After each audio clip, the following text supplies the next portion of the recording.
Graveyards are scary enough on their own without needing any extra frights.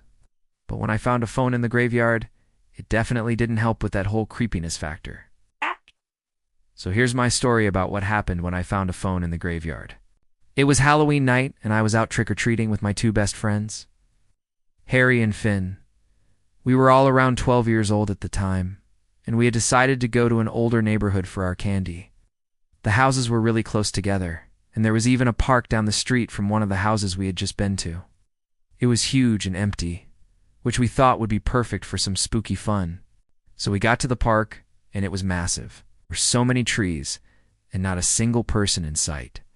Then we saw this big statue of like a pirate or something. The three of us started running around it, screaming and having a great time. Then suddenly, out of nowhere, Finn screamed, dropped his pumpkin bucket, and pointed at something behind the statue. We all slowly walked over, and we noticed something shiny under the statue. We got closer and realized it was a phone. We all stared at it for a moment, not knowing what to do.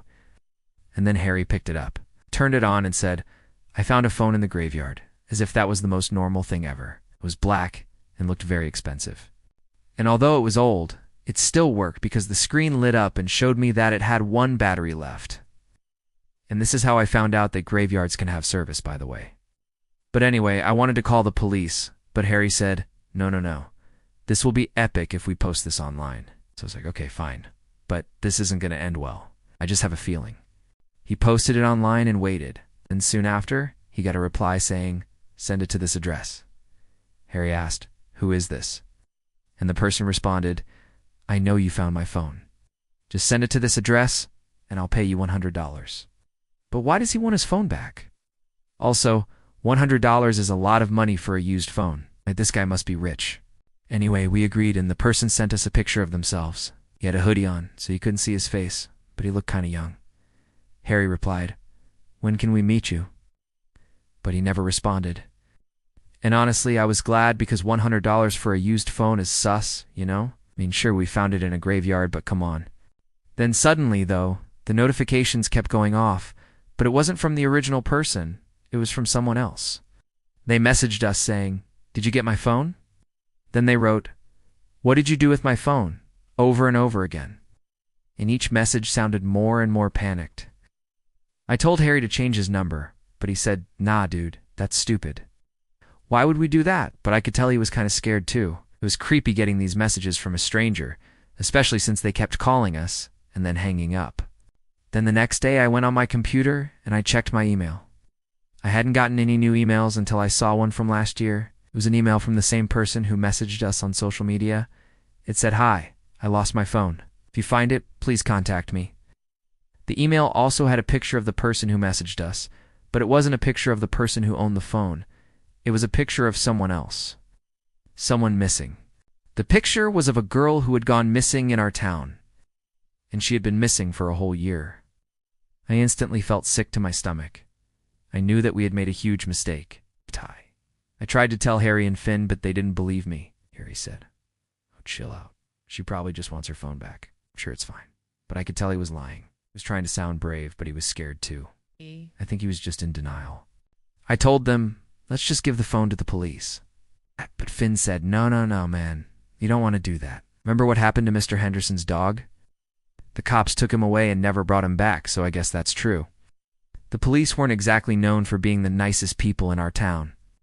But now, I really wanted to do something else. I told them, well, let's bury the phone back in the graveyard then, and that's what we did. We went back to where we found the phone, and we dug a little hole and buried it. But I swear to you, that was the scariest thing I've ever done in my life. That night I couldn't sleep because I kept thinking about what if the police came and dug it up, or what if they questioned us about it, or what if they accused us of stealing it? Because I mean, technically we did steal it. But then, in the middle of the night, I heard a knock on my door. I was freaking out. What if it was the police? I just kept thinking worst case scenario over and over in my head. And I told myself, calm down. It's probably just your imagination. Nothing bad is going to happen. But then the knocking continued. So I got out of bed and slowly walked to the door. I peeked through the peephole, and I couldn't see anyone outside. I don't have a front porch light, and for some reason it was completely pitch black outside, even though it was the middle of the night. So I decided to open the door just a crack. and then all of a sudden, a hand shot inside and grabbed my shirt. Then the person dragged me outside. I screamed and tried to pull away, but they kept pulling me further. I started to panic and I pushed them away. I fell to the ground, and then I ran. I ran as fast as I could. And I remember tripping on the grass and scraping my knee. Then I just kept running. I ended up at a park near my house and I hid behind a tree. And then I heard footsteps near me and I froze. I didn't make a sound. And then I saw a pair of shoes. They were walking closer and closer. And then I remembered that I had a baseball bat in my basement window. My dad keeps it there for decoration. So I ran home and I grabbed it.